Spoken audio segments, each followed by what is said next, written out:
అనే వృక్షం భారతదేశంలో పవిత్రంగా పరిగణించబడుతుంది. ఇది ఆక్సిజన్‌ను విడుదల చేయటమే కాకుండా చాలా ముఖ్యమైన ఔషధ ప్రయోజనాలను కూడా కలిగి ఉంటుంది.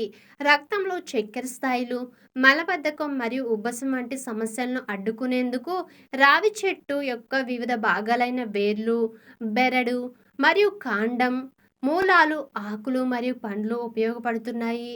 చర్మ వ్యాధులు నివారించేందుకు రావి చెట్టు చాలా బాగా ఉపయోగపడుతుంది.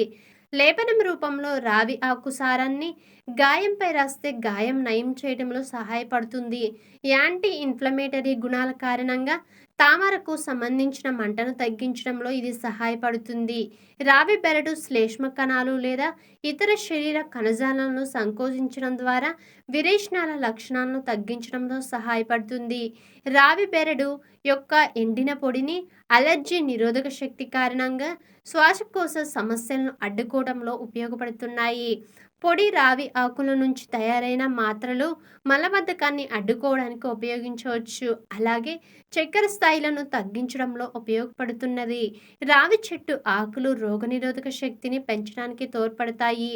రావి చెట్టు యొక్క అన్ని భాగాలకు క్యాన్సర్‌ను నిరోధించే శక్తి ఉంటుంది. అంతేకాక అవి ఫ్రీ రాడికల్స్ యొక్క ప్రభావాన్ని తగ్గించి క్యాన్సర్ ప్రభావాన్ని కూడా తగ్గిస్తాయి. అలాగే దేశంలో కరోనా వైరస్ ప్రభావం శ్వాసకోశాలపై పడుతున్నది. దాని నుంచి మనల్ని మనం కాపాడుకోవాలి అంటే రాగి చెట్టు బెరడు ఉపయోగపడుతున్నది.